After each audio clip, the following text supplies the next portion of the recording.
Hi, everybody. It's Jared Wade, Communications Director for the Town of Avon, joined by Ryan Cannon, your Town Manager for the Town of Avon.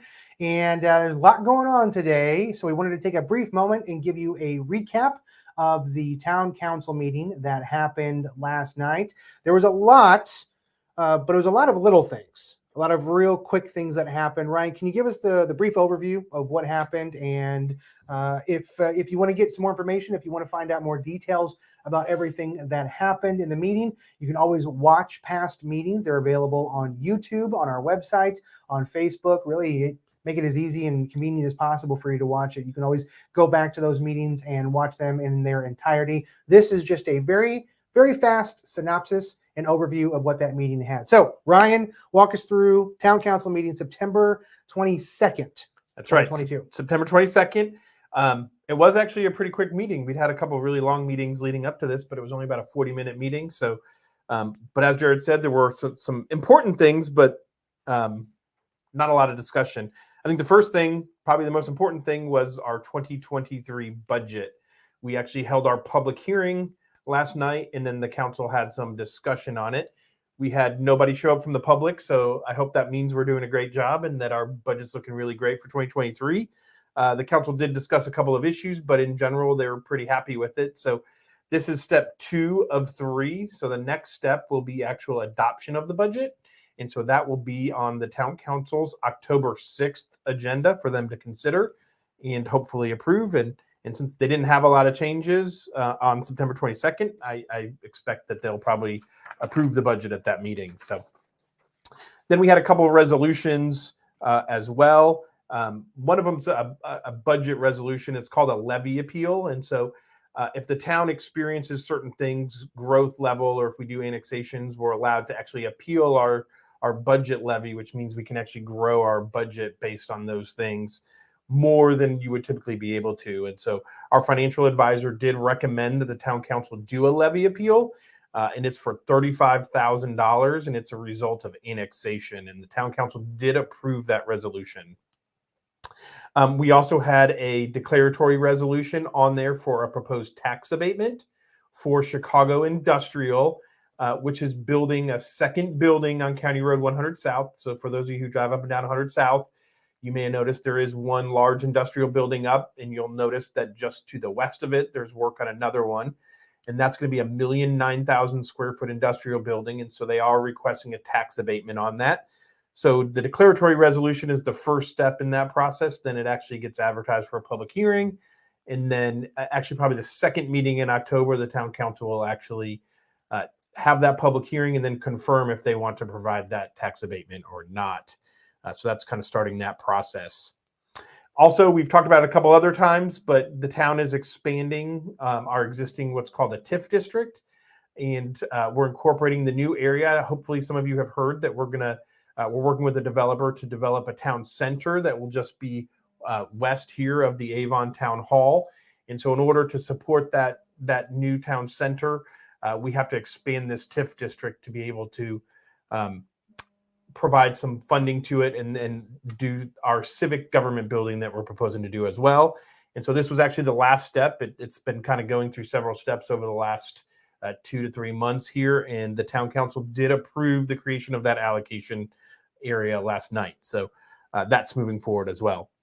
The last kind of really big thing that we did was as a result of the 2020 census, we always have to redraw our what we call election wards. So in Avon, we have 2 town council members who are elected at large, and then we have 3 that live in different regions of the town, and those 3 regions are called wards.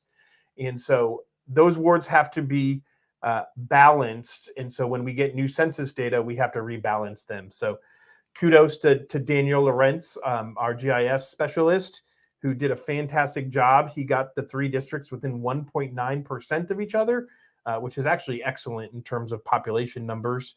And so the town council did have to approve that, and they did that last night and approved the redistricting. So now that information is sent to the election board and is going forward. If you want more information on that, or you want to see what ward you're in, go online. We'll have that information online. The last thing I'm gonna be pretty brief about. We introduced several other ordinances The town's policies, we always introduce an ordinance, and then there's a period of time passes before the town council does a final reading on them. So all of these were introductions. They introduced a vehicle take-home policy. Again, the purpose of that policy is to allow certain employees who may have to respond to emergencies or who have to work in after hours to have vehicles so that they can more quickly respond. So again, that policy is to help the community and hopefully allow us to be more responsive to changes. A record retention policy, which is we have to keep certain documents for a certain period of time before we're allowed to get rid of them. Also a donation threshold. The town has a donation policy, and right now it only allows us to accept up to $500 of donations. And so we're increasing that to go up to $2,500. And then it's actually at my discretion as town manager to make sure that those donations are ethical. So again, just trying to make us a little bit more efficient. And then we are amending some salary provisions. Currently, we put all of our salaries in the town code. We're taking those out. It doesn't make a lot of sense. The town has to pass an ordinance to do that. And so that's just in a different area. So we're just going to reference that. A lot of these are just kind of cleaning up issues in our existing operations. The next one then is a parking prohibition on Charles Nelson Drive. For those of you who aren't familiar with Charles Nelson Drive, it's the road in front of Costco in by Cooper's Hawk and Zaxby's.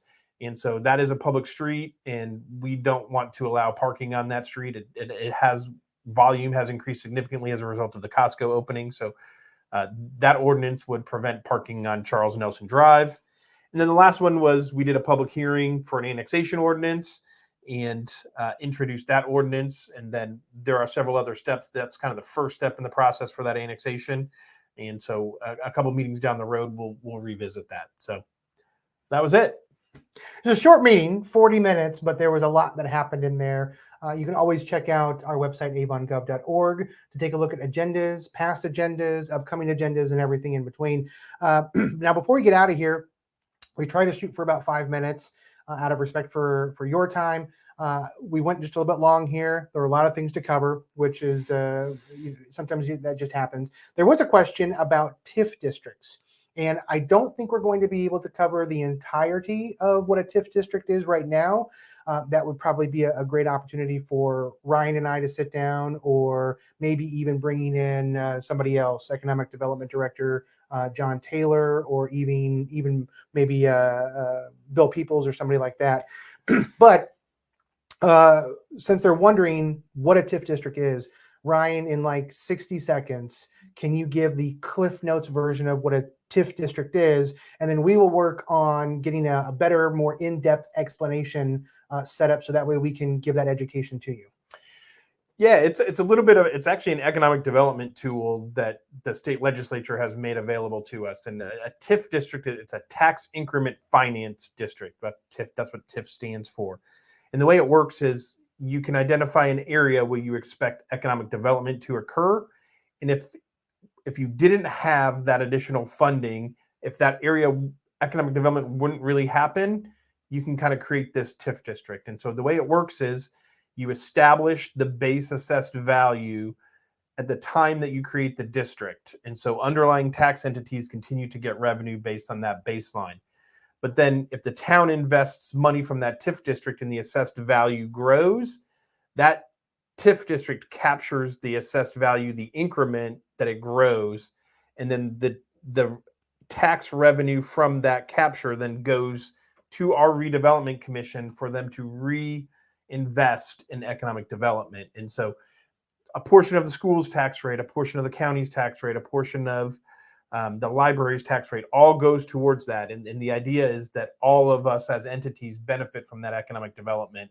And so we all contribute something to that ability to be able to have economic development. So it's actually a great tool. A lot of the projects that you see, including like County Road 100 South, is funded by the TIF district. And again, that's an economic development project. So it's a great tool for us to be able to do a lot of the things that are happening in the community. Wonderful. Yeah, it's a big question. I don't think we could do it justice in 60 seconds or so, but I think Ryan did a fantastic job. Given the 10,000-foot view of what a TIF district is, we currently have TIF districts in Avon. all towns use TIF districts. It's not something that's a special thing. Plainfield has them. Brownsburg has them. Danville, I think, has them as well. They do, yeah. So again, it's something that it's a tool, just like what Ryan said. It's a tool that we use to hopefully benefit us and give us a bit more flexibility in how we can approach and grow the town at a responsible rate. So again, we'll set up a time. We'll do a live at lunch, or we'll do an okay, let's chat with Ryan and maybe John or maybe Bill, whoever is probably the best fit for that. And we'll try to answer some more of those questions and give a more in-depth view on what a TIF district is. But for right now, I'm going to just say it. My birthday party is tomorrow, and I'm really excited about that. I turn 40 on Monday, so I'm having my birthday party on Saturday tomorrow, and it's supposed to be like 70 degrees. Very excited about that. I'm going to be honest, selfish. I'm really excited about having a birthday party with all my friends. So hopefully your weekend is going to be as good as mine. If not, then you can come to my birthday party if you can find it. So I'm not going to tell you where it's at, but if you show up and you find me, then there you go. That's my birthday party. Have a great rest of your weekend. Ryan, thank you. Thank you. Appreciate you. Thanks, everybody. If you have questions, reach out, let us know. All of our contact information is at avongov.org, or you can always call us here at Town Hall Monday through Friday, 8 a.m. to 4:30, Monday through Friday, excluding federal holidays. All right. Have a good one, everyone.